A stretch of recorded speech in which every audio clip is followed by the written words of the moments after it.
बाबा साहब अम्बेडकर ने बनाया था, पंडित जवाहरलाल नेहरू से सारे एक से एक दिग्गज लोग थे, बनाया तो इन्हीं लोगों ने था। क्या भारत के संविधान के डायरेक्टिव प्रिंसिपल में नहीं है, नीति निर्देशक सिद्धांतों में नहीं है? क्यों बहस हो रही कि क्यों इस पर विवाद खड़ा किया जा रहा है? आज भारतीय जनता पार्टी की सरकारें कॉमन सिविल कोड की दिशा में आगे बढ़ गई।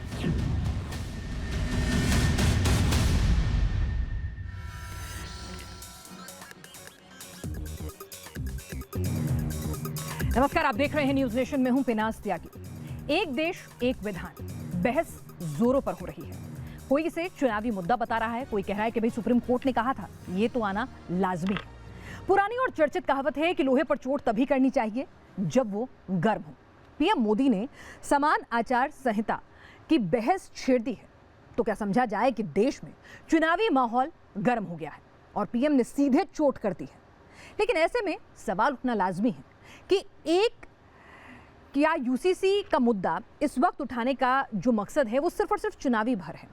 क्या वाकई देश को यूनिफॉर्म सिविल कोड की जरूरत है?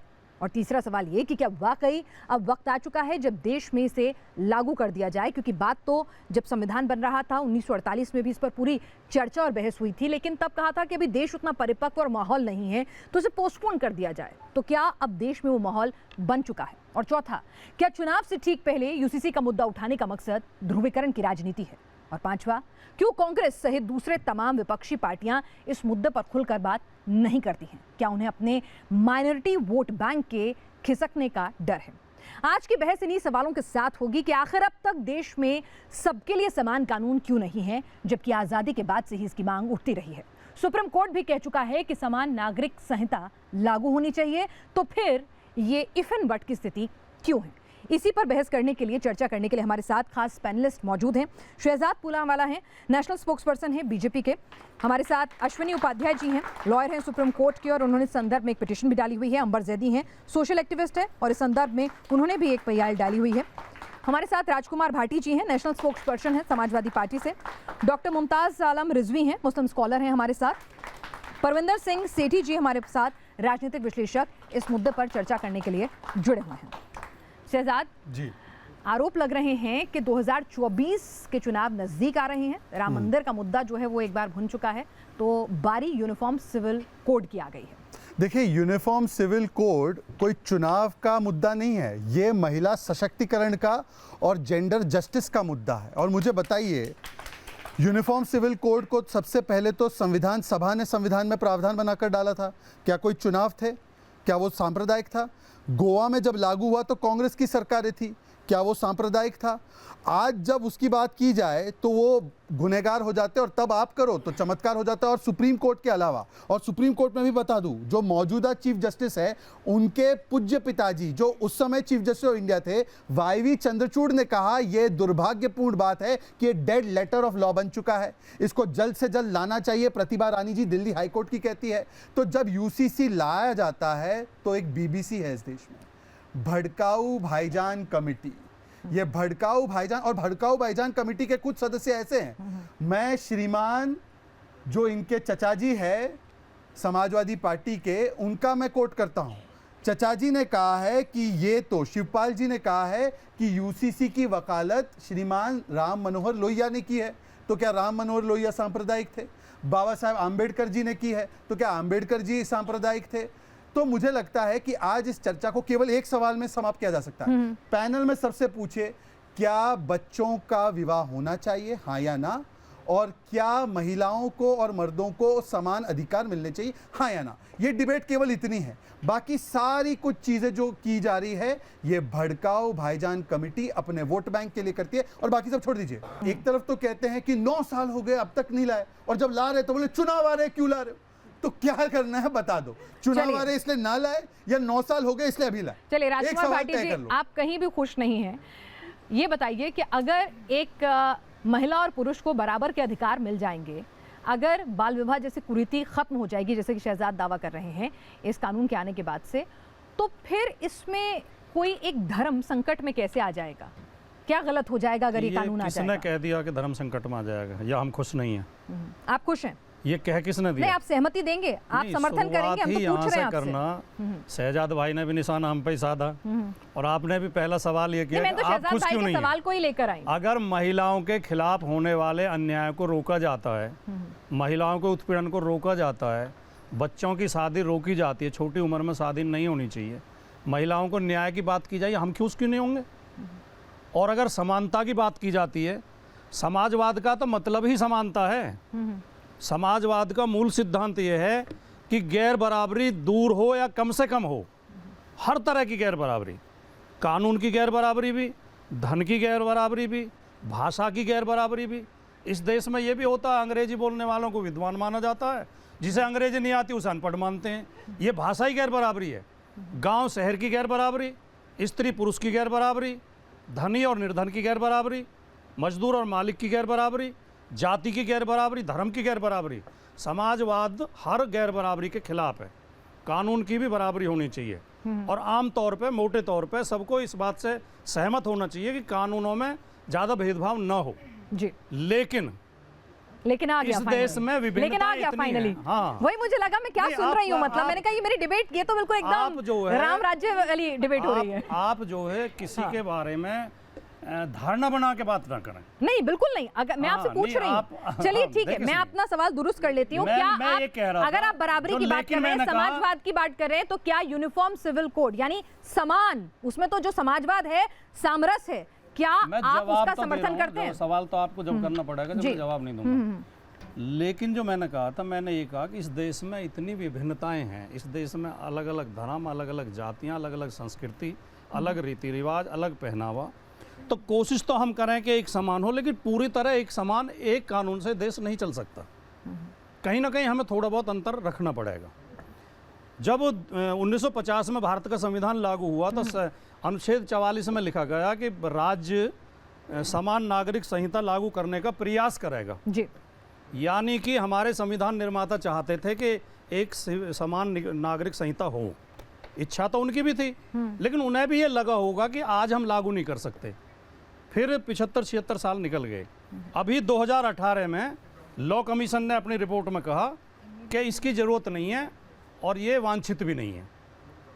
ये आपको जानकारी है नहीं? विधि जो इससे पहला लॉ कमीशन था उसने उसका कहा जवाब मैं उपाध्याय जी से लूंगी। हाँ, बिल्कुल, हाँ, उसमें भी क्लॉज है, कि ऐसा नहीं है ये कि सिर्फ वही समान लाइन है। नागरिक संहिता की देश को जरूरत नहीं है और ये वांछनीय नहीं है। आपको पता है कि नेहरू जी ने भी, अब- जब उनसे पूछा गया था, जब ये समान आचार संहिता की बात हो रही थी, तब उन्होंने भी कहा था कि शायद अभी अभी देश का विभाजन हुआ है, वो भी धर्म के आधार पर, और उस वक्त मुस्लिम जो हिंदुस्तान में आ गए हैं वो खुद को इनसिक्योर फील ना करें, कुछ ऐसा ना हो। मैं भी चाहता हूं इस तरह का कानून आए, लेकिन अभी माहौल अनुरूप नहीं है। तो मुख्य तौर पर वो भी इसकी मुखालफत करते थे, ऐसा मेरी स्टडी नहीं कहती ये है। बाहर है, ये बात बाहर है कि आप दोनों अभी दो ही लोग बोले हैं, तीसरा मैं बोल रहा हूँ, आप भी और शहजाद भाई भी बार बार ये मुसलमान और अल्पसंख्यक कह रहे हैं, मुसलमान और अल्पसंख्यक। क्या समान नागरिक संहिता केवल मुसलमानों को निशाना बना के लाई जा रही है? ये तो पूरे भारतवर्ष के लिए है। तो ऐसा तो कहना ही गलत है कि मुसलमान या अल्पसंख्यक। एक बात। दूसरी बात, हमने कुछ ऐसा नहीं कहा कि ये अल्पसंख्यक हितों पर कुठाराघात है या उनके साथ भेदभाव। हमने कुछ कहा, हमारी पार्टी ने नहीं कहा ऐसा कुछ भी। हम तो तब कहेंगे जब इसका ड्राफ्ट आ जाएगा, ठीक है, अगर उसमें कोई कमी लगेगी। लेकिन मैं जो बात बीच में मेरी रह गई, लॉ कमीशन ने कहा कि अभी जरूरत नहीं है। लॉ कमीशन, जो अब ये लॉ कमीशन है, इसके शायद 6 महीने बचे हैं अभी, उपाध्याय जी, और सरकार के भी 6 महीने बचे हैं।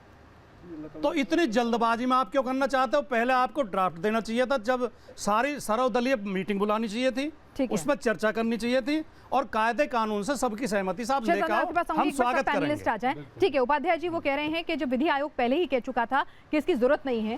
भाई मैं रिसर्च कर रही थी, आप लोग क्योंकि इस मुद्दे से बहुत ज्यादा गूढ़ता जुड़े हुए हैं, विधि आयोग कह चुका था इसकी जरूरत नहीं है, लेकिन साथ ही साथ सुप्रीम कोर्ट ने 2019 में अपनी एक टिप्पणी में कहा था कि जल्द से जल्द इसको लागू करना चाहिए। देखिए, पहली बात तो ये कि जो चीज़ संविधान सभा में 75 साल पहले लंबी चर्चा के बाद आ गया, उस पे ये कहना कि ये होना चाहिए नहीं होना चाहिए, ये संविधान का अपमान है, संविधान निर्माताओं का अपमान है। आप कोई हाईकोर्ट का जज अगर ये कह दे कि संविधान का ये आर्टिकल लागू नहीं होना चाहिए, तुरंत उसको बर्खास्त कर दिया जाएगा। पता नहीं वही शपथ लेने वाले सांसद और विधायक आर्टिकल 44 के ऊपर सवाल कैसे खड़ा कर रहे हैं? जो शपथ जज की होती है हाई कोर्ट सुप्रीम कोर्ट की, वही शपथ सांसदों विधायकों की होती है। क्या शपथ क्या होती है? मैं इस संविधान के अनुसार कार्य करूंगा, संविधान का अक्षरशः पालन करूंगा, इस संविधान की भावनाओं को आगे बढ़ाऊंगा। संविधान की भावना क्या है? समता मूलक समाज की स्थापना। समता मूलक समाज की स्थापना तब होगी जब इस देश में एक देश एक संहिता होगी। एक पति एक पत्नी के नियम सब पे लागू होना चाहिए कि नहीं? माता पिता की देखभाल का अधिकार सबको मिलना चाहिए नहीं? बच्चा गोद लेने का अधिकार सबको मिलना चाहिए कि नहीं? बच्चे के भरण पोषण का अधिकार सबको मिलना चाहिए कि नहीं? यही एक देश एक नागरिक संहिता है। इसके अलावा इसमें और कुछ नहीं है। मुस्लिम जैसे नमाज पढ़ते हैं नमाज पढ़ते रहेंगे, हिंदू जैसे मंदिर में जाते हैं जाते रहेंगे, 7 फेरे वैसे ही होगा, अजान वैसे ही होगी, चर्च की प्रेयर वैसे ही होगी, गुरुद्वारे में जो सजदा होता है वैसे ही होगा, सब कुछ होगा। क्यों? क्योंकि ये यूनिफॉर्म सिविल कोड है, यूनिफॉर्म रिलीजियस कोड नहीं है, ये यूनिफॉर्म सिविल कोड है। ठीक है, बिल्कुल। एक मिनट, सबके पास में आने के बाद चलिए, ठीक है, चलिए आपको विशेष आदमी और पूछता था ऐसी सभा में आकर, बहनों भाइयों सबको रोजगार मिलना चाहिए, नहीं मिलना चाहिए, महंगाई दूर होनी चाहिए, नहीं होनी चाहिए, भ्रष्टाचार खत्म होना चाहिए, हो गए क्या? नारे देना अलग बात है, काम करना अलग बात है। चलिए, बेरोजगारी हो गई दूर। चलिए सुनिए, सबको 2 करोड़ रोजगार मिल गए हर साल। चलिए तो आगे बढ़ो। जनता के सामने देखिए, चुनावी नतीजे में बहुत कुछ कह रहे हैं कि उस शख्स की बातों पर कितना भरोसा किया है जनता ने। बहरहाल मैं आपसे पूछना चाहूंगी यहाँ पर आलम रिजवी साहब कि यहाँ पर ये कह रहे हैं कि भाई आपकी जो ट्रेडिशन है, यानी कि जो परंपराएं हैं, उसमें कोई चेंज नहीं आएगा। जैसे मैं अपने इष्ट को पूजती हूँ या आप पूजते हैं, इबादत करते हैं, वो सब सेम रहेगा, बस सबको समता का अधिकार मिल जाएगा। देखिए, हर सुखन मौकाओ हर नुक्ता मकाम दारत, कौन सी बात कब कहनी है और कौन सा नुक्ता कब लगाना है, ये अगर समझ में आ जाए तो वही आदमी दानिश्वर कहलाता है, वही आदमी बेहतरीन हुक्मरान कहलाता है। अभी क्या वैसे हालात हैं? अपोजिशन की बात हो रही है मुसलमानों की कि वो मुखालफत कर रहे हैं। मिज़ोरम में जो बीजेपी की सरकार है, मिली जुली सरकार, एक मिनट रुक जाइए, जो पूछा पहले उस सवाल का जवाब नहीं, आप सुन लीजिए ना। मिज़ोरम में अभी प्रस्ताव पारित हुआ कि यूसीसी के खिलाफ। इसके अलावा आप देखिए आंध्र प्रदेश में सर, मैंने आपसे पूछा, मुस्लिम स्कॉलर के तौर पर यहाँ पर है, मैंने आपसे पूछा कि अगर यूनिफॉर्म सिविल कोड लागू हो जाता है या आ जाता है तो आपकी इबादत में, अल्लाह से आपके रिश्ते में, आपकी परंपराओं में कौन सा असर डालेगा ये, जिससे ये आपको सही नहीं लगता है? देखिए, मैं ये कह रहा हूँ कि अभी पहले कोई चीज़ खाका तो आया नहीं इसका कि क्या खाका है, क्या लाएंगे, कहाँ रुकावट पैदा करेंगे, कहाँ नहीं करेंगे। और फिर मैं ये बताना चाहता हूँ कि ये प्रॉब्लम सबकी है। 11 करोड़ आदिवासी जो हैं वो इसके खिलाफ आवाज़ बुलंद कर रहे हैं, सुप्रीम कोर्ट तक वो गए हैं। मिजोरम में जो सरकार है उसने जो इनकी बीजेपी क्या कर रहे हैं? मैं आपसे मुस्लिम नुमाइंदगी नहीं, वो अभी हूं। All India Muslim personal law board ने ही कहा कि हम इस पे एक ड्राफ्ट तैयार करेंगे और चेयरमैन से मुलाकात करेंगे। जब 21वां लॉ कमीशन था तब भी हमने मुलाकात की थी, उनको अपना मशवरा दिया था, अब भी हम देंगे। और जो देखिए, हमारा कहना यह है कि 2-3 चीज़ें जो हैं जो हमारे शरई मसाइल हैं, ठीक है, हमारा निकाह का जैसा मसला है, जैसे विरासत का मसला है, ठीक है, तो ये जो है, और हमारे जैसे खुला का मसला है, जो औरतों का तलाक का मसला, ये जो हमारे शरई मसले हैं जिनका जिक्र कुरान में है, अगर इसमें शरिया कानून लागू नहीं है, नहीं, शरिया कानून नहीं, लेकिन हमें आर्टिकल 25 में कहा गया है कि हम आपको आजादी देंगे। नहीं, वो भी पढ़ लेंगे और उस पे काम हो रहा है। हाँ। और अगर इतना अच्छा था तो 9 साल सरकार ने क्यों लगा दिया? उनको चाहिए था। फिर ये 21वां जो है, 21वां लॉ कमीशन जो है, मैं आपसे बस यही समझना चाह रही हूँ, क्योंकि देखिए आप समझिए, देखिए राजनीतिक दल अपने अपने हिसाब से बात करेंगे। मैं आपसे एक मुस्लिम स्कॉलर के तौर पे पूछना चाह रही हूँ कि अगर मैं एक मुस्लिम हूँ तो अगर यूनिफॉर्म सिविल कोड जैसी कोई चीज आ जाती है तो क्या मेरे धर्म पर किसी तरह का कोई खतरा मंडराएगा? नहीं, मैं ये कह रहा हूँ कि अभी जब कोई चीज नहीं है, मैडम एक मिनट, मैडम अभी कोई चीज नहीं है। जब चीजें, जब अश्वनी कुमार जैसे लोग जो माहिर हैं, एडवोकेट हैं, ये लोग जब लाएंगे सामने कोई चीज, कोई खाका पेश करेंगे, सरकार जाहिर है कि इनसे भी मशवरा करेगी। जब सब पेश कर दिया जाएगा उसके बाद देखा जाएगा कि उसमें क्या हमें एतराज है, क्या नहीं, क्योंकि डेमोक्रेसी है। और अभी पीएम कह के आए हैं कि सबका साथ, सबका विकास, सबका विश्वास, सबका प्रयास, तो हमें पूरा यकीन है कि वो हमें विश्वास में लेंगे, हमारी बात सुनेंगे और तब ड्राफ्ट तैयार। यानी कि आप विरोध तो नहीं कर रहे हैं? नहीं, विरोध क्यों नहीं करेंगे? अगर हमारे खिलाफ बनेगा कोई चीज, अगर हमारे आइली मसाइल में रुकावट बनेंगे, हमारे मजहबी आजादी में खलल पड़ेगा। कैसे? मैं ये पूछ रही हूँ। अच्छा सुनिए, आपके परिवार में बच्चियां हैं? आप उनकी शादी 12 साल 14 साल की उम्र में कराना पसंद कोई करेंगे? नहीं करता। 30 साल में हमने किया, हमारी वाइफ 26 साल की है, बताइए तो अगर ये कौन कर कानून रहा बन जाएगा और तो 18 कैसे साल मुस्लिम पूरे धर्म होने संकट के में आ बाद जाएगा? किसकी आज मैंने बेरोजगारी वही है, तो लोगों की पूछा शादी कि नहीं हो रही। अगर ये लॉकडाउन कानून लगा दिया मैडम, सर मैं वही समझना चाहती हूँ, शादी नहीं हो पाई सर मैं वही लॉकडाउन की वजह समझना से। चाहती हूँ कि अगर ये कानून बन जाएगा कि लड़कियों की शादी 18-21 साल की उम्र में हो तो इससे इस्लाम क्या खतरे में आ जाएगा?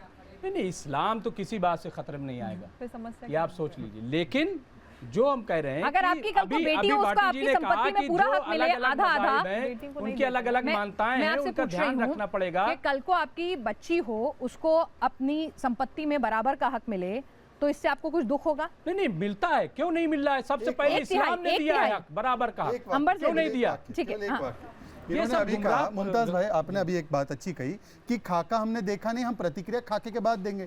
तो ओवैसी साहब ने हिंदू कोड बिल कैसे कहा और एनआरसी का कौन सा खाका देखा था नहीं, कि आपकी सड़कों नियत पे आ देख गए? करके नहीं ये एनआरसी का आपकी कौन नियत सा चूंकि खाका आप देख कर आ गए शुरू थे से सड़कों जब से पे? आप आए हैं, ये एनआरसी का हिंदू कौन सा मुस्लिम कर खाका रहे था? हैं, जब से ये आप खाका आए था हैं, कि नहीं था? हिंदुओं को या सिर्फ कमजोर करने वाली बात करें, इसलिए पूर्वाग्रह से आपकी ग्रसित, नियत ठीक नहीं है, पूर्वाग्रह से ग्रसित आपकी है ये। नियत ठीक नहीं, इसलिए। अच्छा, हमारी और कोई नियत बात पे- नहीं, अब देखो बिल्कुल खाके से ठीक नियत नहीं पे है। आ गए। अगर अब नियत खाके ठीक से होती, नियत। मैं तो कहता हूँ कि खाका से आप नियत। ले आइए, लेकिन जल्दबाजी में नोटबंदी जैसे खाका जल्दबाजी से में की, नियत पे आ देश गए। डूब गया। अब नियत से आपने आगे जिस शक्ल तरीके पसंद से नहीं। जीएसटी लेकर के आए, ठीक है। कितने ज्यादा एक जो मिनट, है एक मिनट। अमेंडमेंट उसमें किए गए। यूसीसी में अगर बच्चियों की उम्र शादी की बढ़ाकर 21 साल कर दी जाए, ड्राफ्ट अभी तो बना ही नहीं है, पता ही नहीं है, या 18 सबकी कर दी जाए, तो आपको मुस्लिम लोगों को कोई आपत्ति होगी? मैं ये कह रहा हूँ मैं कि पूछ अभी रही हूँ, अरे अब सीधा हाँ या ना? मुस्लिम पर्सनल लॉ बोर्ड, अरे मैंने आपसे क्या ऑर्गेनाइजेशन पूछा से कि बात नहीं कर बच्चियों रहा। को देखिए, बच्चियों ये को अगर शादी की उम्र तय कर दी जाएगी, नहीं दिया जा मैं वही सकता, पूछ रही हूँ जो क्या हमारा दिक्कत होगी? मुस्लिम पर्सनल अच्छा। लॉ है, उसको सामने रखा जाएगा, उस पर गौर फिक्र किया जाएगा, उसके बाद चलिए। ड्राफ्ट एक पेश किया जाएगा। इतनी जल्दबाजी क्यों है? 30 दिन का वक्त इनको दिया गया है। शरिया- बस ठीक है, आप इनको शरिया कहाँ चाहिए जहां बहन बेटियों को सेकंड क्लास सिटीजन बनाना है।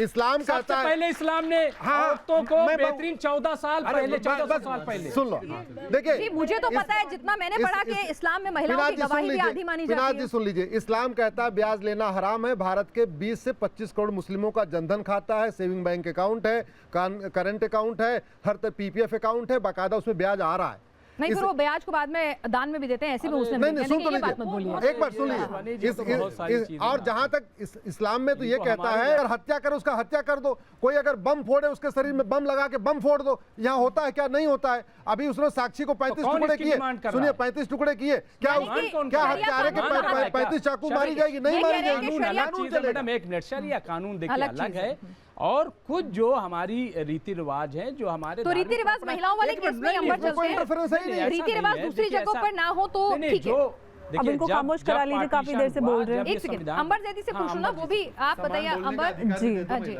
देखिए पिनाजी, बहुत इंपॉर्टेंट बात से मैं शुरुआत करने वाली हूँ। जब बात शरिया की होती है तो शरिया कोई ऐसी चीज़ नहीं जैसे कि संविधान है जिसमें अमेंडमेंट्स बदलाव होते रहते हैं, वैसे ही शरिया है। शरिया ऐसा कुछ नहीं कि अल्लाह ने ऊपर से कुछ लिख के फरमान जारी कर दिया और उसमें बदलाव नहीं हो सकते। मतलब शरिया में भी amendment की समय के गुंजाइश है। वो इंसानों के लिए कानून है जो कुरान और इस्लाम के हिसाब से अब जो समय की ज़रूरत है उसके हिसाब कानून में बदलाव कर सकते हैं। आप मुसलमान देशों का, इस्लामिक देशों का सामने एग्जाम्पल है, वहाँ पर यूसीसी हैं और बहुत सारे, इनफैक्ट पाकिस्तान, बांग्लादेश, टर्की और कितने ही सारे, सऊदी अरेबिया जैसे वहाँ पर यूसीसी है। तो ऐसा कुछ नहीं है कि ये है तो ऐसे ही रहेगा। और अगर शरिया की बात करते तो शरिया में, जैसे कि अश्विनी जी ने कहा, तो क्रिमिनल कोड प्रोसीजर में भी तो शरिया ही होता है। औरतों के लिए शरिया रहेगा, वो हमारी रीति रिवाज है। ये किस तरह की बात है? महिलाओं के अधिकारों पे आप रीति रिवाज के नाम पे उनको चाहिए, आपको हाथ नहीं कटवाने। अगर आपको चाहिए शरिया के नाम पर पर्सनल लॉ चाहिए तो आप बोलिए कि हाथ, चोरी पे हाथ कटेंगे, तब मैं आपकी बात का समर्थन करती हूँ कि मुसलमानों पे पूरी तरह से शरिया लागू होना चाहिए। आधा आप शरिया चाहिए और महिलाओं के लिए आपको पर्सनल लॉ चाहिए, तो ये सारी चीजें तो बिल्कुल नहीं चलेगी। जब बात आती है आर्टिकल 29 की या 25 की या 19 की, ओवैसी जी ने भी कहा कि इस देश के प्रधानमंत्री को 29 आर्टिकल समझ में नहीं आता। इस देश की जो विविधता है, विविधता अलग है, रीति रिवाज हमारे एज इट इज रहेंगे, राइट टू रिलीजन सबका वैसे ही रहेगा। लेकिन क्या विविधताओं के नाम पर पिनाज आपके और मेरे अधिकार अलग हो सकते हैं? क्या हमारे अधिकारों की अनदेखी हो सकती? क्या हम उसको जायज ठहरा सकते हैं? और हमारे यहाँ पर जो इतने सारे लोग बड़े लिखे हैं, समाज में देखते हैं, काम करते हैं, आपको सोचना चाहिए कि आप क्या बोल रहे हैं। महिलाओं के अधिकारों के नाम पर आप आके चुप्पी साध लेते हैं और उसको जस्टिफाई भी करना शुरू कर देते हैं कि भाई होना चाहिए क्योंकि हमारे ये तो हमारा धार्मिक अधिकार है। एक महिला को गुजारा नहीं, भत्ता नहीं मिलता, एक महिला को तलाक देकर बच्चों के साथ घर से बाहर निकाल दिया जाता है, उसकी कोई फाइनेंशियल सिक्योरिटी नहीं होती, उसकी जायदाद में हक नहीं मिलता। ये रीति रिवाज है, ये अन्याय है और ये महिलाओं के साथ इनजस्टिस विविधताओं के नाम पर और नहीं सहा जा सकता। परंपराओं के नाम पर, विविधता के नाम पर महिला के साथ अन्याय बर्दाश्त नहीं। अंबर जैदी का व्यू, मैं आपके पास इसका व्यू पॉइंट जानने आऊंगी, लेकिन अभी हमारे साथ परविंदर सिंह सेठी जी भी लगातार जुड़े हुए हैं। सेठी साहब, अगर सिख समुदाय की बात करें, आप राजनीतिक विश्लेषक भी हैं और सिख समुदाय की नुमाइंदगी भी कर रहे हैं, तो वो यूनिफॉर्म सिविल कोड के मुद्दे पर कहाँ खड़े हैं और आप इसको किस तरह से देखते हैं? क्या वाकई में हमारी परंपरा और समानता में एक क्लैश हो जाएगा? नहीं, देखिए जैसे आर्टिकल 44 कहता है कि सभी को समान अधिकार मिलने चाहिए, समान कानून होना चाहिए, उसी प्रकार आर्टिकल 25 कहता है जो right to freedom of religion, जो बेसिक स्ट्रक्चर है और फंडामेंटल राइट है, उसको पहले तो आपने उसको ड्राफ्ट ही नहीं करा। आप जब तक आपके पास कुछ है ही नहीं तो आप उसके ऊपर बहस कैसे कर सकते हैं? अगर उसके अंदर आप अपने समय में बोलेगा मैडम, प्लीज आप अपने समय में बोलेगा प्लीज। आप ना देखिए, मैं ये कहना चाह रहा हूं कि जिस प्रकार सारे समाज की एक मांग थी कृषि कानून आए, कृषि कानून आया, उसके अंदर क्या ड्राफ्ट करा, 13 महीने किसान बैठे रहे। उसी प्रकार इसके अंदर देखिए, आप जिन चीजों की बात कर रहे हैं वो सामाजिक कुरीतियां हैं। आप पहले पुलिस रिफॉर्म्स लाइए, लॉ रिफॉर्म्स लाइए। एक बेटी के 35 टुकड़े हो जाते हैं, एक बच्ची को 16 चाकू मारे जाते हैं, एक बेटी को 15 किलोमीटर घसीटा जाता है, उसको आज तक फांसी नहीं होती। आप कानून बनाते जाएंगे, उसके इम्प्लीमेंटेशन का रास्ता। और सुन लीजिए ना, आप जितने भी जो भी बना के कोई ऐतराज नहीं है। आप ईसाई से बात करिए, पारसी से बात करिए, बौद्ध से बात करिए, जैन से बात करिए, जो उस कम्युनिटी को रिप्रेजेंट करते हैं या उनका संत समाज है, उनसे डिस्कस करके लाइए। क्या ऐतराज? वो डिस्कशन के लिए मांगा गया है, पूरे व्यूज मांगे गए हैं। ये तो रातों रात आ जाएगा, उसमें क्या आएगा? कल को आप कहोगे आनंद मैरिज एक्ट है, उसमें 4 फेरे होते हैं, 7 फेरे होने चाहिए, क्रिश्चियन फेरे ही नहीं होते। 4 फेरे और 7 फेरे के ऊपर आपको क्या पता मैडम? आपको क्या पता क्या ड्राफ्टिंग है? ना आपको पता है ना अश्विनी जी को पता है कि क्या ड्राफ्टिंग होने वाली है, क्या ड्राफ्टिंग होने वाली है। मैं वही कह रही हूं, डिस्कशन तब होगी अगर आपकी, मैं आपसे पूछ रही हूँ कि अगर आपकी परंपरा जस की तस रहती है कि सिख समुदाय के लोगों को जो भी, अगर वो पग पहनते हैं, कड़ा पहनते हैं, अपने 4 फेरे लें, 5 लें, ये उनकी मर्जी, जो परंपरा है वो इंटैक्ट रहती है, जब बात हक और हुकूक की आती है तब समानता की बात हो तो आपको चलेगा ये? देखिए, मैं आपको बताऊं, हमारे सिख समाज के अंदर हमारी जो संस्थाएं हैं, SGPC है, अकाल तख्त के जत्थेदार है और संत समाज है, उनको राइट है फैसला करने का। मैं रिप्रेजेंट करके मैं कोई फैसला नहीं, वो उनको आप ड्राफ्ट बना के उनसे डिस्कस करें। अगर उसके अंदर कोई बुराई नहीं होगी, कोई रिलीजियस और कल्चरल इंटरफेरेंस नहीं होगा तो हमें क्या परेशानी है। लेकिन आप अगर जो आज का कानून है उसको भी आप सही तरीके से इम्प्लीमेंट करें और लोगों को न्याय मिले तो वो भी एक समान अधिकार है। देखिए, मैं एक दो क्लैरिटी देना चाहता हूँ। अभी भाई साहब ने और आपके बीच में मैंने एक भी शब्द नहीं बोला, सुन लीजिएगा। मैं सुन रहा हूँ, मैं बोलता नहीं। बहुत अच्छी बात है। आर्टिकल 25 की इन्होंने बात की। हमारे संविधान में आर्टिकल 14 पता है आपको क्या है? हर नागरिक के लिए समान अधिकार, ये आर्टिकल 14 है। और इसी बेसिस पे मैं कहता हूँ, मैं मुमताज जी से 2 सवाल पूछता हूँ। उन्होंने पहले खाके से नियत पे आ गए। चलिए, सुप्रीम कोर्ट ने कहा, 1 सेकंड सुन लीजिए, सुप्रीम कोर्ट ने कहा 3 तलाक पे कानून लाओ। सुप्रीम कोर्ट की तो नियत साफ है ना, पाक है ना, उसको मानते ही है। दूसरी बात, मैं इनसे कहता हूं, बाकी सब छोड़ दीजिए, आर्टिकल 14 के तहत एक बच्ची हो, एक बच्चा हो, मेरी बच्ची हो, अश्विनी की हो या भाटी जी की हो, वो क्या चाहेंगे कि बच्ची और बच्चे को, दोनों को समान अधिकार मिले, इनकी प्रॉपर्टी में, मेरी प्रॉपर्टी में। क्या मुमताज जी, आप अपनी प्रॉपर्टी और सारे मुसलमान और सभी लोगों की प्रॉपर्टी में बेटी और बेटे को इक्वल राइट मिलना चाहिए, हाँ या ना? या गोद लिए हुए बच्चे को? बस देखिए, इतना सा सवाल है बस। और बाकी डिबेट, और ये डिबेट दूसरी बात यह है, क्या बच्चों की शादी किसी भी सूरत में जायज है 18 से कम की उम्र में, हाँ या ना? यहां से स्टार्ट करो। जायज है क्या? जायज है क्या? जायज है? नहीं जायज है? ये सामाजिक कुरीतियां हैं। आप इसको, ये इसको कौन कह रहा है? इसके आप जो है पढ़े लिखे, जिनको प्रधानमंत्री पढ़ाना चाहते हैं, उसमें क्या उनका विवाह करके आप एक शेख के पास भेज देना रहे हैं। लोगों के इमोशन सेंटिमेंट बढ़ाना चाहते हैं। आप इमोशन सेंटिमेंट देखिए, जो इलीगल चीज है। प्रधानमंत्री बच्ची को पढ़ाना चाहते हैं, ये शेख के पास भेजना चाहते हैं। 50-50 साल की 9 साल की बच्ची से शादी करें। आप उनसे कह रहे हैं सच्चर डॉक्टर रिजवी, सुनिए 1 मिनट। मैं बिल्कुल, आप कह रहे हैं कि ठीक है, मैं ये नहीं कह रही हूँ कि हिंदू धर्म में या किसी और धर्म में कम उम्र में शादी नहीं होती, मैं बिल्कुल नहीं कह रही हूँ। ऐसे लोग पकड़े जाते हैं, पुलिस थाने भी जाते हैं और ऐसे केसेस आते हैं सामने, वो क्राइम है। बट वो क्राइम है। लेकिन जब बात मुस्लिम धर्म की आ जाती है तो वहां पर, क्योंकि वहां पर जो उनका अपना पर्सनल लॉ है वो अलाउ करता है। इस कॉन्फ्लिक्ट को दूर करना चाहिए कि नहीं? नहीं, मैं ये कह रहा हूँ, मैं ये नहीं कह रही हूँ कि ये होता नहीं है, बिल्कुल नहीं कह रही हूँ। तो मैं आपको बता दूं कि मैं बिल्कुल रैशनल डिबेट करूंगी। पर्सनल लॉ बोर्ड वो तमाम जो ऑर्गेनाइजेशन है उनके साथ बातचीत कर रहा है। 70 साल से 70 साल से कर रहा है। 70 तो 9 साल से आप क्या कर रहे थे? बच्चियों की आप शादी इतने ना हो, देशभक्त 70 साल से थे, चर्चा चल तो रही है, आप क्या बताओ। कर रहे थे? और बिल्किस बानो को आप इंसाफ देंगे नहीं? मैं और बीजेपी को बिल्किस खारिज बानो कर को दो, आप आप इंसाफ बताओ देंगे आपने नहीं? क्या किया? और 15% मोदी सरकार आई है तो महिलाओं पे अपराध 15% बढ़े हैं, उनको ये इंसाफ नहीं देंगे। और मैं आपको गिनवाऊं, ये आप मुसलमानों को पसमानदा इंसाफ देने की बात कर रहे हो? मोदी कैबिनेट में एक भी मुस्लिम है? आप बराबरी की बात कर रहे हो? मोदी कैबिनेट में क्या एक भी मुस्लिम मंत्री है? बीजेपी को राज्यसभा से नॉमिनेट किया था गुर्जर समुदाय। पूरी जानकारी लेके आया एजुकेशन फाउंडेशन जो स्कॉलरशिप दे रही थी वो स्कॉलरशिप बंद कर दी गई। जो माइनॉरिटी का बजट था वो कम कर दिया गया। गलत, ये झूठ है, ये सारे झूठ है। बजट बढ़ा है, स्कॉलरशिप बढ़ी है। आज देखिए मैंने आपसे क्या कहा, मैंने आपसे क्या कहा, मैं यहाँ पर ये चाहती हूँ, सुनिए सर, डॉक्टर रिजवी मुझे एक बात बताइए, कहाँ लाए थे?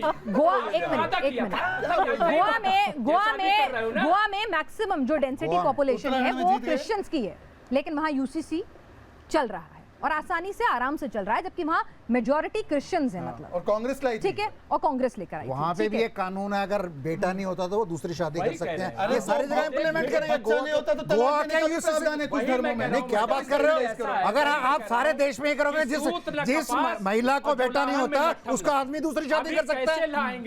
ये गोवा का यूसीसी में प्रावधान है। 2 शादी होनी चाहिए ऑब्सेशन है। नहीं, आपको मैं कह रहा हूँ, बेलन लेके आपकी बीवियां आपके पीछे आएंगी, बेलन लेके। आप देखो ये बड़ी सीरियस डिबेट है। आप इसको मजाक का विषय मत बनाइए, ये बड़ी सीरियस डिबेट है। इसके ऊपर आप देखो ये मजाक का विषय है। आप भी बोलने जा रहे हो। आप भाटी जी कुछ बोलना चाह रहे हैं, भाटी जी को भी सुन लेते हैं। भाटी जी क्या कह रहे हैं? भाटी जी भी एक मिनट, भाटी जी को सुन लूं, फिर मैं ऑडियंस के पास जाऊंगी। भाटी जी, अभी तक ये जितने तीर चलाए जा रहे हैं सब अंधेरे में चलाए जा रहे हैं, है ही कुछ नहीं। किसी को ये पता नहीं है, किसी को ये पता नहीं है कि क्या कानून आने वाला है। और इसमें सबसे बड़ी गलती सरकार की है। अच्छा, सरकार को पहले ड्राफ्ट देना चाहिए, फिर राय लेनी चाहिए। लेकिन सरकार ये चाहती है, सरकार चाहती है माहौल बने, सरकार ये चाहती है कि बहस शुरू हो, ठीक है, माहौल बने, कुछ हिंदू और बोले, कुछ कुछ फायदा हो, मुसलमान कानून बोले, आना है वो उनका बात की बात काम है। पूरा हो शहजाद, जाए, इसका कानून जवाब देना बनाना पड़ेगा, पड़ेगा। क्योंकि ये कई लोग कह रहे हैं। वैलिड पॉइंट है, वैलिड पॉइंट है। कानून बनाना चाहते हैं, पहले लेके आए। बिल्कुल, मैं शहजाद से नहीं, अब एक बात शहजाद भाई, एक बात बताओ, इसका जवाब मुझसे ये पूछ रहे हैं, एक मिनट, मैं तुम्हारे लिए एक पोशाक लेकर आया हूँ, पहन के मेरे साथ चलोगे? अब मुझे नहीं पता उसमें कुर्ता पजामा है कि सूट है कि बुर्का है। अच्छा, क्या जवाब मैं कैसे हाँ कर दूं? ठीक है, ये पहले खोल कर दिखाओ, क्या लेकर आए तो मैं बताऊंगा। जवाब दे देता हूँ, जवाब। अरे सुन लीजिए ना, एक एक करके जवाब दे देता हूँ। कॉन्ट्राडिक्टरी बातें देखो। अभी भाटी जी ने शो के शुरुआत में क्या बोला? सबसे पूछा क्या? अब बोल रहे अपना ड्राफ्ट लेकर क्यों नहीं आए? अपना ड्राफ्ट लेकर आते तो बोलते थोप रहे हो। अरे भाई अपना क्या मोदी जी का ड्राफ्ट है? सुनिए ना भाटी जी, मैं आपके बीच में नहीं बोला, आपको नहीं, आप गलत कोट मत किया करो मुझे। पिनाज जी एक बार अपनी बारी में बात रखते फिर वो काउंटर करें। लेकिन मुझे गलत कोट ना अच्छा, गलत वो कोट ये कर रहा कह हूं, तो रहे आप अपने शुरू से ये कह रहा हूं, पहले अपने ड्राफ्ट आना समय पर चाहिए। ठीक कर दो। ठीक है, ठीक। अब मैं सिर्फ इतना कह रहा हूं, जब हम कहते हैं सबसे चर्चा कर रही है लॉ कमीशन, काहे पे? सुनिए ना, वो वही कर रही है। आप है ही नहीं, काहे पे चर्चा कर रहे हैं? भाटी जी देखिए, आप नहीं, वो कह रहे हैं, तो बता दीजिए, मैं आपके पूरे समय पर सुनिए, वो ये कह रहे हैं कि आप सुझाव दीजिए, फिर हम ड्राफ्ट बनाएंगे। किस बात का सुझाव दें? पिनाज जी बोलने कैसा का, होना चाहिए पिनाज जी कम से कम डिबेट का यूनिफॉर्म कोड हो। मैंने अनुशासन का पालन करते हुए एक के भी बीच में नहीं बोला, तो मेरी बात सुन ले, अच्छी बुरी जो भी अपने समय पर जवाब दे। इन्होंने कहा या इनके पक्ष से आया कि ड्राफ्ट ले आते तब तो प्रतिक्रिया देते, ड्राफ्ट ले आते तो बोलते ये आपने ड्राफ्ट बनाया ही ऐसे है कि हम इसको रिजेक्ट करेंगे, आपने ड्राफ्ट। आज केवल चर्चा किस पे हो रही पता है? हमारे संविधान में एक प्रावधान है आर्टिकल 44, प्रिंसिपल के साथ है या नहीं है। खाका तो बाद में आएगा, बच्चा पैदा हुआ नहीं, मुंडन करवाने के लिए तीनों लोग लगे हुए हैं। भाई किस बच्चे का मुंडन करवा रहे हो? एक बोल रहा है एंटी मुस्लिम है, एक बोल रहा है कि भाई इसमें सारी रीतियां बदल दी जाएगी, और तीसरा बोल रहा है खाका दिखाओ, खाका दिखाओ। नहीं, एंटी देश क्यों होगा? एंटी देश क्यों होगा रिजवी साहब? एंटी मुस्लिम क्यों नहीं, होगा? वही तो पूछना चाह रहे मुस्लिम होगा। हैं। तो ओवैसी साहब ने बयान दिया, ओवैसी साहब ने बयान ओवैसी दिया, ने तो बोला। इसीलिए पूछ रही हूँ मैं। आप मुस्लिम समुदाय की नुमाइंदगी कर रहे के हो, साथ इसीलिए पूछ रही हूँ मैं इसीलिए कह रहा हूँ कि देखिए, अभी मुस्लिम पर्सनल लॉ बोर्ड जो तमाम चीज़ों को देख रहा है, तमाम तंजीमों से बातचीत कर रहा है, और उसने कहा है कि मैं मैं जा करके लॉ कमीशन के चेयरमैन से मुलाकात करूंगा, उनसे अपने अच्छी बात अपना है, ड्राफ्ट लेकिन दूंगा, अगर इसमें मुस्लिम क्या पर्सन लॉ परेशानी बोर्ड ने कुछ है। कुरीतियां लेकिन अगर चूंकि वक्त रहते, पीएम जैसा कि भोपाल यहाँ पर पहुंच जैसा गए कि सिंह साहब और ने उनके कहा कि पेट कुरीतियां में वक्त रहते हौलन दूर कर मची दी हुई गई थी, होती, उन्होंने तो 30 दिन शायद जो है ये बहस बर्दाश्त इतनी नहीं नहीं किया, होती। वहां जा करके कह दिया साहब कि एक घर सेठी एक साहब। कानून और ये सब बातें क्या है। चलिए ठीक है, एक सेकंड हम लोग जरा एक सेकंड ऑडियंस का सवाल, अच्छा चलिए नहीं एक सेकंड। आर्टिकल 25 रीतियों का अधिकार देता है, कुरीतियों का नहीं। आर्टिकल 25 प्रथा का अधिकार देता है, कुप्रथा का नहीं। आर्टिकल 25 धर्म का पालन का अधिकार देता है, धर्मांतरण का नहीं। ठीक है। आर्टिकल 25 प्रेम करने का अधिकार देता है, नफरत का नहीं। हाँ, अगर सेठी आप साहब, एक मैं बात आपसे सुनिए, यही- अगर आपका बिलीफ सिस्टम ये है कि जो आपके सिस्टम को ना माने उसकी हत्या जायज है, तो क्या भारत में 302 की धारा नहीं लगेगी? क्या लगेगी? ये यहाँ का कानून है। आपका बिलीफ सिस्टम कुछ भी हो, ये संविधान जो कहता है, क्यों? क्योंकि भारत न वेद से चलता है, चलिए, न पुराण से, संविधान बड़ा न या बाइबल से, इस्लाम न कुरान से। या धर्म, भारत कोई चलता है भी। संविधान से। ठीक है जी अंबर। ऑल इंडिया मुस्लिम फिर मैं पर्सनल लॉ सेठी साहब बोर्ड की की बात बात रिजवी साहब ने भी की और आपने भी की। All India Muslim personal law board वो ऑर्गेनाइजेशन है जो महिला अधिकार के विरोध में रहा है हमेशा से, चाहे कोर्ट्स की बात करें या फिर हम उनको देखें जो धरातल पे उन्होंने काम किया है। क्या एक ऐसी ऑर्गेनाइजेशन के ऊपर महिला अधिकारों का जिम्मा छोड़ा जा सकता है, या ऐसे लोगों के सुझाव भी मैटर करते हैं जो आज तक महिलाओं के लिए जिन्होंने इतना सा कोई भी कदम नहीं उठाया, बल्कि और जब ट्रिपल तलाक के वक्त में कोर्ट में चर्चा चल रही थी, बहस हो रही थी, तब उन्होंने एफिडेविट में लिखा था अगर खुद ही औरतों के पास कम अक्ल होती है, तलाक का अधिकार इसलिए नहीं दिया जा सकता, तो शायद वो इतनी बहस एनजीओ नहीं है होती। और नागरिकों के अधिकारों का जिम्मा स्टेट को होता है, ना कि किसी एनजीओ पे। एनजीओ पे नहीं होता नागरिकों के अधिकारों का जिम्मा, सरकार का होता है। सरकार की जिम्मेदारी होती है। सुनिए ना एक सेकंड, आपका एक मिनट आपका सवाल किससे है? नहीं जानती। 21 मई को पैगंबर साहब की वाणी सऊदी अरेबिया की धरती में गूंजी थी, मानते हैं? शरिया भी वहाँ से आई। 21 मई को सऊदिया की बेटी जद्दा में पैदा हुई, अंतरिक्ष में गई है, नाम है रब्बाबी। आप क्या नहीं, बरनाबी। आप यहाँ पे शरिया कहाँ हो गई? सऊदिया बदल रहा है, आप वहीं जा रहे हैं पुराने काल में। और सुनिए, जब विवाह, और सुनिए, पहले मेरी बात सुनिए, जब विवाह होता है कबूल कबूल कबूल, और जब तलाक की बात आती है तो खुला में शौहर देगा इजाजत, नहीं तो मौलाना इजाजत देगा। औरत को तलाक लेने का अधिकार क्यों नहीं है? ये है महिला सशक्तिकरण।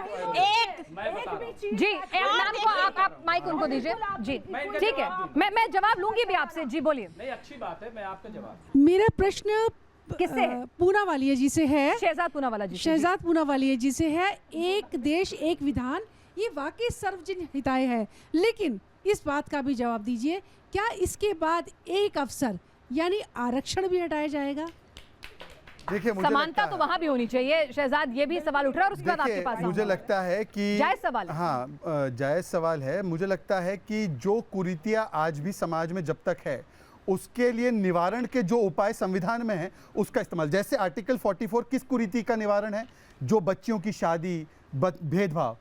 हमारे समाज में जब तक भेदभाव रहेगा तब तक वो व्यवस्था जो संविधान के निर्माताओं ने तय की है उसको लागू रखना जरूरी है। जिस दिन संविधान स्टेट से, जिस दिन हमारे समुदाय से, समाज से कुरीति हटेगी, तब इस पूरे प्रकरण पर मुझे लगता है कि विचार किया जा सकता है। परंतु जब तक कुरीति है तब तक उसका उपाय संवैधानिक तरीके से किया जाएगा। पहले क्या जरूरी है? एक बात नहीं, मुझे आप देखिए, एक सेकंड, अभी इनकी वाणी सुनी, ये चाहते हैं आरक्षण तो खत्म हो जाए पर यूसीसी ना आए। नहीं, अभी उन्होंने कहा एएमयू में आरक्षण है क्या? मैं बताता हूं, आरक्षण है क्या? अरे बताइए नहीं, आप उलझ गए, जय भीम करने वाले एएमयू में आरक्षण नहीं देते। आप ये कैसे है? जो गैर मुस्लिम है, SC ST, उनको तो आरक्षण मिलता है, लेकिन अच्छा, जो मुस्लिम है, SC मुस्लिम में जो धोबी है, एक मिनट, जो धोबी है, जो धोबी हैं, जो लोहार हैं, जो इस तरीके के मुसलमान हैं, उनको SC ST का फायदा नहीं दिया जाता है। क्यों नहीं दिया जाता? ये क्यों नहीं, गलत है यार। देखिए, ऐसा है, मैं जवाब देता हूं मैडम का। जी जी, एक मिनट मैडम, आपने जो सवाल किया है, हिंदुस्तान में आप पता कर लीजिए कि कितनी मुस्लिम, कुरतुलैन हैदर का नाम आपने सुना है? कितनी बड़ी राइटर गुजरी हैं। इस्मत चुगताई का नाम आपने सुना है? ठीक है, इससे पहले हजरत महल का भी आपने नाम सुना है। आप आज सऊदी की बात कर रहे हैं, हिंदुस्तान में हजरत महल कब हो गई?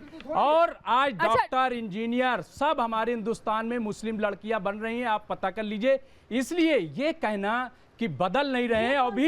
अभी जब सीए आया तो सबसे ज्यादा मुस्लिम औरतों ने धरना प्रदर्शन किया, अपना टैलेंट दिखाया। ठीक है रिजवी साहब, आप बिल्कुल ठीक कह रहे हैं कि हिंदुस्तान की जो लड़कियां हैं, मुस्लिम लड़कियां हैं, वो भी खूब तरक्की कर रही हैं और माशाल्लाह ऐसे ही करती रहें, ये बहुत फख्र की बात है। ठीक है, बिल्कुल कर रही हैं। लेकिन एक सवाल ये है कि उस तरक्की के साथ अगर उन्हें समानता भी मिल जाए, यानी कि उन्हें अपने माता पिता की संपत्ति में बराबर का अधिकार हो, उनके पति 4-4 शादी ना करें, उनकी जो स्वाभिमान है, उनका जो अस्तित्व है, उसके साथ समझौता ना हो, उनकी जो शादी की उम्र है, देखिए 5 उंगली बराबर नहीं होती। मैं नहीं कह रही कि हर मुस्लिम जो है अपनी बच्ची की शादी 12 साल या 14 साल में कर देता है, या हर हिंदू कर देता है। अगर उसको लेकर एक यूनिफॉर्मिटी आ जाए तो क्या ये सही नहीं होगा? देखिए, इन्होंने निकाह की बात कही थी। हाँ। मैं जवाब दे रहा हूँ। इन्होंने निकाह की बात की थी। मैडम, आपको ये बता दूं कि किसी भी मर्द को शादी की इजाज़त नहीं है उस वक्त तक कि जब तक लड़की हाँ न कहे। ठीक है, बिल्कुल, जब तक लड़की हाँ न कहे, बिल्कुल पहले लड़की से पूछा जाता है क्या तुम्हें एक मिनट रुक जाइए, खुला भी तो ले सकती है लड़की, ऐसा नहीं है, खुला भी ले सकती है। 10 साल में शादी करवाने के बाद खुला ले लेगी। एक मिनट, ये लोग बीच में बोलने लगते हैं तो हम बात तो बता नहीं पाते, बात तो हम बता नहीं पाते। लोग बीच में मुताबिक सरोगेसी जो है वो हराम है इस्लाम में। सरोगेसी यानी कि अगर बच्चा पैदा नहीं हो रहा है तो आप किराए की कोख से बच्चा पैदा करवा लें, ये इस्लाम में हराम है। ठीक है, लेकिन आप बच्चा नहीं पैदा हो सकता है तो दूसरी शादी करना इस्लाम में जायज है। कंडीशनल है, उसमें इजाजत ली जाती है, जो औरत मौजूद है उससे इजाजत ली जाएगी। अगर देखिए गलत तो हर जगह हो जाता है। फिर कौन है धर्म का आदमी जो ये कहेगा कि हमारे धर्म में गलत कुरीतियां नहीं आ गई? कौन है बताइए?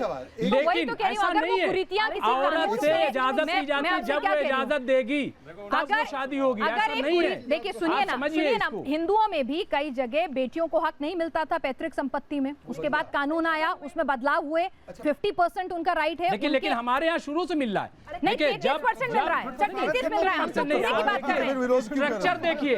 अच्छा पीनाज जी, जब वो शादी होती है। मुमताज जी से एक सवाल है। पीनाज जी, अगर आप मुस्लिम स्कॉलर्स, और मुमताज जी एक स्कॉलर है, वाकई में एक स्कॉलर है, ऐसे नहीं है, उनको पता है कि मुस्लिम में कॉन्ट्रैक्ट होता है मैरिज, सही कह रहा हूं? Contract marriage. अब मुझे एक बात बताओ, जब भी कॉन्ट्रैक्ट होता है तो कॉन्ट्रैक्ट की एक कंडीशन होती है कि बच्चे जिसके साथ कॉन्ट्रैक्ट कर रहे हो वो साउंड माइंड और एज का हो। छोटे बच्चे के साथ आप कॉन्ट्रैक्ट नहीं कर सकते। पीनाज जी, आप 5 साल के बच्चे से कॉन्ट्रैक्ट कर सकते हो, तो मैं इनसे कह रहा हूं आप शादी का कॉन्ट्रैक्ट 6 साल की बच्ची से कैसे करोगे? आपके ही धर्म, हमारे धर्म के हिसाब से कॉन्ट्रैक्ट तो मैच्योर एज में होगा। क्यों भाई? ये बिल्कुल गलत बात कर रहे हैं। 6 साल की बच्ची के साथ बिल्कुल नहीं हो रहा है। इस्लाम में शादी की उम्र क्या है? कॉन्ट्रैक्ट नहीं है तो लोग बाद में छोड़ के चले जाते हैं और पूछते तक नहीं, दूसरे लोगों को गिफ्ट बांटते फिर रहे, दूसरे की बीवियों को, और अपनी बीवियों को कुछ नहीं दे रहे हैं। ये सब चीजें देखिए, अगर ये सब बात होगी तो फिर बात निकलेगी तो फिर दूर तरह जाएगी। एक छोटा सा सवाल, माफ एक कीजिएगा, छोटा सा सवाल, बिल्कुल हाथ जोड़ के नॉलेज के लिए, कौन है आप स्कॉलर हैं, स्कॉलर हैं, सुनिए ना सर, बस इतना बता दीजिए, इस्लाम के हिसाब से, शरिया के हिसाब से मुस्लिम धर्म में महिलाओं के लिए शादी की उम्र क्या मुकर्रर की गई है? नहीं, यही कहा गया है कि जब वो बालिग हो जाए। अगर उसने शादी कर ली 14 साल की उम्र में तो ये गलत नहीं है, कानून नहीं, शरई एतबार से गलत नहीं है। गलत नहीं है। नहीं, तो इसी क्या ये खत्म होना चाहिए? एक मिनट, लेकिन मैडम क्या ये खत्म होना चाहिए, हाँ या ना? मैं यही कह रहा हूँ, क्या ये खत्म होना चाहिए? क्या ये सही है मैडम? क्या ये सही है? क्या ये खत्म होना चाहिए? पढ़ा था, एक मिनट, अरे मैंने आप सुन लीजिए मेरी बात, आप सुनती आप मेरी बात का जवाब नहीं देते। नहीं, ऐसे जवाब हम कैसे दे सकते जब शरई मामला है? तो जो शरई के लोग, जो शरीयत के लोग हैं, वही तो जवाब देंगे ना कि वो लोग तय कर रहे हैं, देखेंगे कि हर सुखद मौका और नुक्ता मकाम दर, कौन सी बात कहाँ कहनी है, कब कहनी है, कैसे कहनी है। 30 दिन का वक्त दिया गया है, वो उस पर गौर किया जा रहा है और गौर फिक्र करने के बाद ड्राफ्ट देंगे। हो सकता है कि इस चीज को कहें कि नहीं ठीक है, इस देश में अगर ऐसी चीज आ रही है, क्योंकि हमारी शादी 30 साल में हुई सर, हमारी वाइफ की 26 साल हम। अरे डॉक्टर रिजवी सुनिए ना, बतौर स्कॉलर आपको लगता है कि इंप्लीमेंटेशन होने चाहिए, सुझाव जाने चाहिए? एक इंडिविजुअल के तौर पे पूछ रही हूँ। नहीं, बिल्कुल सुझाव जाने चाहिए। नहीं, ये होना चाहिए कि बच्चियों की शादी की उम्र बढ़ानी चाहिए, आपको लगता है इंडिविजुअल के तौर पे? बड़ी है ये मैडम, कोई नहीं कर रहा है। आप कर नहीं रहा, मैं कह रही हूँ कानून बनना चाहिए। दलितों से बदतर मुसलमानों की जिंदगी हो गई, उसको ठीक कर लीजिए। अगर आपको इंडिविजुअल एक मुस्लिम स्कॉलर के तौर पे सवाल पूछ रही हूँ, क्या ये बैन होना चाहिए? क्या इसकी उम्र बढ़ाई जानी चाहिए? इंडिविजुअल, फिर से कह रही हूं, आपकी व्यक्तिगत राय पूछ रही हूं बतौर मुस्लिम स्कॉलर। देखिए, ऐसा है कि बिल्कुल मैं तो ये मानता हूं और सब मानते हैं कि उम्र जो है बहुत मैच्योर जब हो जाए तब शादी हो, ठीक है, अच्छा। मैं मानता हूं। लेकिन अभी बात हो रही जब शरई मामलात होंगे उसको देखा ठीक है, सबका जाएगा एक और representation उसके होता है, बाद जो individual है राय नहीं उसके बाद ये चीज तय होगी कि क्या करना है, नागरिकों क्या के नहीं। अधिकारों की ठीक है, जिम्मेदारी परविंदर सिंह ऐसे सेठी जी, बहुत देर से होती है ना मुझे कि मौका भाटी जी को बोलने का मौका नहीं मिला है, तो मैं चाहती हूँ ये दोनों बोले। छठ मोदी जी ठीक है। ने, राशन मोदी जी अरे ने, मोदी जी नहीं दे रहे हैं, देश का प्रधानमंत्री दे रहा है, देश का प्रधानमंत्री दे रहा है। लेकिन शादी कुमार अपना हाँ, फंड तो तो अलग बना के देश का रखा है, उन्होंने प्रधानमंत्री अडानी को है सब दे दिया, देश के सब अडानी प्रधानमंत्री को हैं। दे दिया, शादी कुमार सब अडानी को दे दिया, सब अरे बाकी नहीं तो नहीं, ये लगा सब बात मत कीजिए, ये सब बात मत तो कीजिए। काफी दी अरे है, एक बाकी सेकंड, सब दे एक दिया सेकंड, अडानी को। एक सेकंड सुनिए सुनिए सुनिए, इसी टॉपिक कुछ पर नहीं आ दिया, जाए। हमें क्या दिया बताइए ना, हम अरे तो कह एक रहे हैं मिनट सर, एक मिनट सर, हमें क्या दिया बताइए ना। एक एनजीओ है वो। एक मिनट, आपको क्या दिया? एक मिनट, एक मिनट, एक मिनट। देश के राष्ट्रपति पद पर भी एक मुसलमान काबिज हो चुका है, तो कम से कम ये एक मत नहीं, कई कहिए, हुए मैडम, है ना, कई हुए हैं, तो वही कह रही हूँ ना। हाँ, तो मैं कह रही हूँ कि ये मत कहिए कि आपको क्या दिया। नहीं, हम Please, ये नहीं कह रहे हैं। ये शब्द अच्छा नहीं लगा, नहीं, थोड़ा ये जो कह रहे हैं खटका। अब अभी क्या है, अभी सिचुएशन देखिए ना, चीजों को जिस तरीके से ले जाया जा रहा है। चलिए ठीक है, देखिए, बड़ा जो परविंदर सिंह सेठी अब जी, देखा आपको ये यूनिटी भी देख ली कैसे टूट रही है। नहीं नहीं, परविंदर सिंह सेठी अभी जी, बोल रहे हैं उनको अच्छा, एक बात समझ में एक आई। मिनट अश्विनी जी, एक मिनट, सेठी साहब और भाटी मैंने साहब बहुत देर सेठी से जी को नहीं बता बोले, दूं। एक मिनट रुक अरे जाइए, सुन तो लीजिए, एक मिनट रुक जाइए। सिखों के लिए कोई सेठी साहब, कानून नहीं अलग से, सेठी साहब, कानून के हिसाब से सिख हिंदू हैं, पता नहीं है यूसीसी का विरोध कैसे कर रहे हैं। जैन धर्म हो, बौद्ध धर्म हो, सर, मैं यही सिख धर्म पूछना हो, चाहती हूँ। उनको कॉल कीजिए, उनके साथ डिस्कशन करिए, फिर ड्राफ्ट करिए। सर ठीक है, ठीक है, मेरे को यही समझ में यहाँ नहीं आ रहा। पर्सनल आप मुझे इन्विटेशन कम नहीं से कम आएगा, ये तो बता लॉ दो कमीशन को कि जाके भाई, अपना ड्राफ्ट एक देना मिनट, पड़ेगा। एक मिनट, आपको पता है क्या ड्राफ्ट में क्या सेठी लिखा है? साहब, सेठी आपने साहब, जो एक PIL मिनट, डाली है, एक सब मिनट, कुछ एक करा मिनट, है, सेठी साहब, आप आपको इसके पता है हीरो ड्राफ्ट हैं, में क्या है जो तो आप विरोध आपको कर रहे मालूम हैं? होगा कि इसके आपको पता ड्राफ्ट में क्या है। आपको पता है कि ड्राफ्ट मैंने में क्या बता है? दिया क्या होगा। आपको एक मिनट, आपको पता है सेठी साहब ड्राफ्ट में क्या होगा? नहीं, मैं कैसे जान सकता हूँ? मैं तो आप अंतर्यामी विरोध थोड़ी कैसे हूँ। कर सकते हैं फिर? नहीं, आपने तो फिर समा- विरोध कैसे कर सकते हैं? आपने, मैंने विरोध तो करा ही अच्छा, आप विरोध नहीं। नहीं मैंने कर सबसे रहे पहले ये बोला कि उसका ड्राफ्ट आने के बाद ठीक है। अगर किसी के कल्चरल और रिलीजियस सेंटिमेंट्स हर्ट नहीं होते तो हमें क्या एतराज ठीक है, है? भाटी जिस साहब। प्रकार आपने बोला सामाजिक कुरीतियां दूर करनी है, उसका स्वागत है। ठीक है, भाटी साहब, बहुत संक्षेप में आखिर में मैं ये कहना चाहूँगा कि ये बहुत ही उलझा हुआ मसला है, बहुत गंभीर मसला है। सरकार को इसे गंभीरता से लेना चाहिए। ये तो सब लोग समझ रहे हैं, आमतौर पर मोटे तौर पर सब सहमत हैं कि समान सिविल संहिता होनी चाहिए। शहजाद, एक सवाल मेरा आपसे भी है कि सबसे ज्यादा मैटर ये आ रहा है कि अभी छत्तीसगढ़, झारखंड की तरफ से आदिवासी समुदाय जो हैं वहाँ से एक सवाल ये उठ रहा है कि भाई वहाँ पर उनकी अपनी प्रैक्टिसेस होती हैं, जहाँ पर बहु प्रथा, विवाह प्रथा भी है, बोथ पुरुष और महिला दोनों के केस में है। तो ऐसी कई ट्राइब्स हैं जिनके अपने एक कल्चर चला आ रहा है और उसको संजो कर रखना भी हमारा फ़र्ज़ है। तो नॉर्थ ईस्ट या उस लिहाज से कई लोग संशय उठा रहे हैं कि उनके लिए क्या होगा इस यूनिफॉर्म सिविल कोड? देखिए, ये लोग जो ये सारे बहाने बना रहे हैं ना, इनसे पूछिए देश में क्रिमिनल कोड अलग अलग है क्या? क्रिमिनल कोड अलग अलग है क्या? इस देश में एक क्रिमिनल कोड है सभी। मैंने किसी को बोला, अब मैंने किसी का नाम लिया नहीं, क्यों आपको दुख हुआ? नहीं, आप क्रिमिनल कोड एक है। थी ना, देख रहे थे मैडम, अरे मेरी उंगली उस तरफ थी भाई, आप पूरी अपनी दिशा को ही बता दोगे क्या? देखिए पिनाश जी, मुझे लगता है एक एक करके बात रखिए। मैंने किसी के बीच में नहीं बोला, मैंने किसी के बीच में नहीं बोला है। मैंने किसी के बीच, अगर नहीं आएंगे तो मैं टोकूंगी, अगले 30 सेकंड में नहीं आएंगे। देखिए दो ये कॉन्ट्राडिक्टरी बातें कैसे होती है? अभी ये बोल रहे हैं कि ये तुम्हारी पार्टी एंटी मुस्लिम, अब बोले आदिवासी भी विरोध कर रहे हैं, तो एंटी मुस्लिम कैसे हुए? अगर आदिवासी विरोध कर रहे हैं या कोई फलाना ढिमकाना विरोध कर रहा है, अरे भाई तो एंटी मुस्लिम, अरे इन्होंने कहा है, ये ओवैसी ने कहा है, जमीयत ने कहा है, अरे जमीयत छोड़िए, अमातुल्लाह खान ने कहा है, आरिफ मसूद कांग्रेस का नेता ने कहा है। तो या तो हम एंटी मुस्लिम हैं या सबको थोड़े थोड़े उनके अंदर उसमें उसके मेरी बात एक करके मैं जवाब दे सकता हूँ, बीच में इंटरप्ट करेंगे। वो जवाब दे रहे हैं, वो जवाब दे रहे हैं, जरा डिबेट का तरीका ठीक होना सुनिए। चाहिए। वो कह रहे हैं कि वो आदिवासी वाले मुद्दे पे जवाब देंगे। बार नहीं बोला, मुझे बात रखनी ठीक है, जवाब देंगे वो। या तो हम मुसलमानों को टारगेट करने के लिए ला रहे हैं, ये एक लॉजिक है, या तो सभी समुदाय के मन में कुछ कुछ चिंताएं हैं, इसका मतलब कि हम एंटी कोई नहीं है। हम केवल इतना कह रहे हैं, लॉ कमीशन चर्चा कर रही है, जो भी आपके मन में हो आप जाकर उनको बोलो कि हमारा ये हो जाएगा, वो हो जाएगा। दूसरी बात, मुझे आज भाटी जी ने बड़ा प्रसन्न किया।